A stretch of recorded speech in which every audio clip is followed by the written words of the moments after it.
Okay, looks like we're starting with Eric. Go ahead with your questions.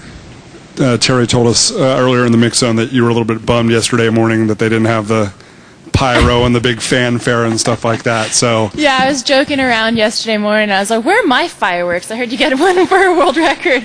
Me and Haley got gypped yesterday, but yeah, no, it was really nice to see the fireworks and tonight, and to get the ticket to Beijing out of the way.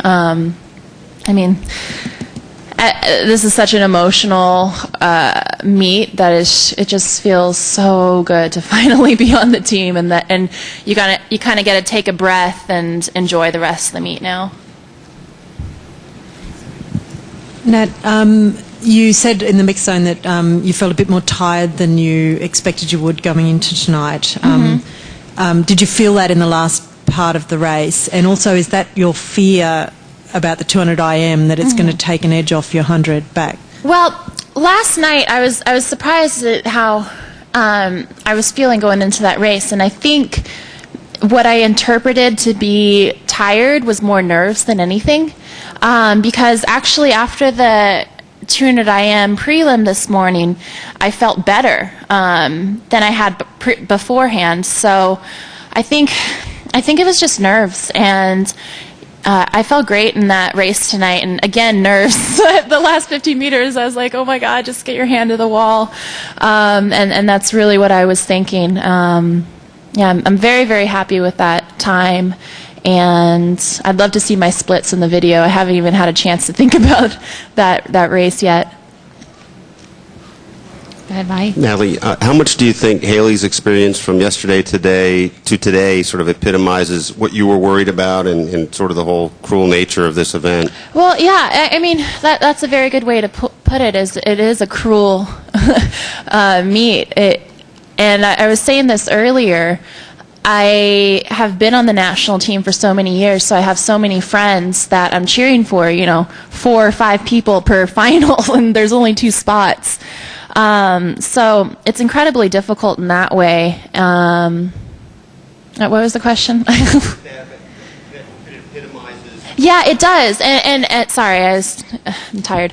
But people assume that if you're the world record holder, that you're going to go to Beijing, no problem. And anything could happen at this meet. I mean, it's just how the sport is. It's the nature of the beast. It's unfair, and fortunately, I've seen both sides of it before. And I think having had so many experiences, that it really helped me get through tonight.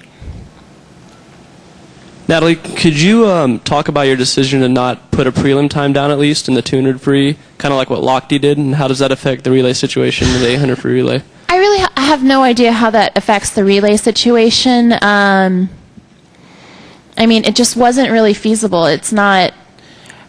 I wasn't going to do a 200 free and a 200 IM this morning. I'm not 18 anymore. The swims definitely take a bit out of me. I'll leave it up to the coaches. If they want me on that relay, that's great. If not, I'll take it. I feel like I'm a very strong 200 freestyler. I've never, said I want to be in that event individually. I just would like to be on that relay. And, I'm putting it in, Jack Bowerly and Mark Schubert's hands. Rebecca? With the 200 IM, if you qualify for that tomorrow night, what will it take for you to swim it at the Olympics? I mean, what's going through your head with regard to that? I have no idea. I was trying to downplay the 200 IM as much as possible because I only considered doing it, just over a week ago. I had 2 good swims in that event this season, and both times it was just kind of not a fluke, but I just did it because there was no other events for me to do that day, and I was pleasantly surprised both times. I have no idea. I'm going to do my best tomorrow night, and then do my best in the 100 free, and then Terry, my coach, and I will look forward and look ahead at the Beijing Games. Natalie, to talk about the facility for a moment, and especially being a backstroker, when you swim there and you look up and you see those Olympic rings, does something, how you see those To coming tell you down? the truth, I don't see You anything. don't see it. I mean, during warm-up, it is overwhelming and distracting. Like during warm-up today, I was watching the videos and getting completely distracted. But the importance of the situation being the Olympic trials takes over, and I'm not looking at anything other than the splashes around me, and that's pretty much it. I was actually thinking about that in warm up today, how funny it is that I don't see any of that stuff during the actual swim, but it's really cool. Like the pyrotechnics are awesome, and the way that they have the water drop down with the graphics in it. Last night was the first time I saw that. I was like, whoa, that's so cool. It's a beautiful facility. Really, they've done a really, really nice job. Natalie, there's not many people who could swim all the different events that you could potentially swim at a meet like this. How much is it stressful for you to determine your program? A lot of thought obviously goes into it. It is a bit stressful because, unfortunately, a lot of my events end up on the first few days. So I, wanted to do the 100 butterfly, but it just wouldn't have been a smart decision, in my opinion, to do the 100 butterfly final 10 minutes after the 100 back semifinal, for instance, or the tuner free, tuner IM. Katie Hoff is doing an amazing job doing that double. That's a very, very tough double to pull off, and she does it well. Yeah, it is stressful because I would like to see how I could do in a tuner free. I would like to see how I could do in the 100 fly or some other events, but it's not like I have a light program with the 100 back and then hopefully the 100 free and then maybe the tuner IM and then the relays. Yeah, a lot of thought goes into it, but that tuner IM kind of surprised me and kind of came out of left field. Natalie, the 100 back is your baby. Did you is breaking 59 seconds? Has that been sort of on your checklist? And is it any more meaningful than the other 3 times you broke the record there?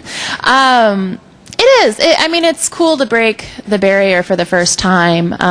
When I went 59.2 in Missouri and then again 59.2 at Janet Evans, I knew that a 58 was possible.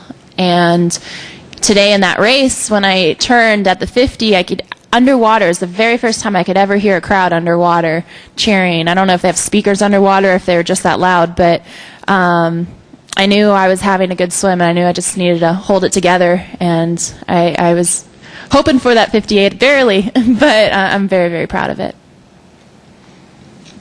Do you have any other questions? Natalie, going back to the 200 IM, you spoke so highly of Katie, and I think it was actually kind of touched upon a little bit by some of us who were at Janet Evans, talked about kind of what your strengths are and her strengths are, and styles make fights and stuff like that. I mean, how do you go about, because you've said that despite the fact that you're a world record holder on the backstroke, that it's not your best. I mean, how do you go about setting yourself up for this race against her? I'm really not thinking of the tuner IM tomorrow night as me against Katie or me against whomever. I'm just going to swim it and do my best. I know my strengths are, I'm able to take it out pretty fast in the fly. My backstroke is good. It's not spectacular in the IM by any means. My breaststroke, I try and hold it together as long as possible. And then I have a good freestyle leg. Yeah, and Katie, she's kind of, the middle hundreds, her real strength. She definitely brings it home fast in the freestyle, but she's very, very fast in the back to breast transition. Okay, thank you, Natalie. Thank you.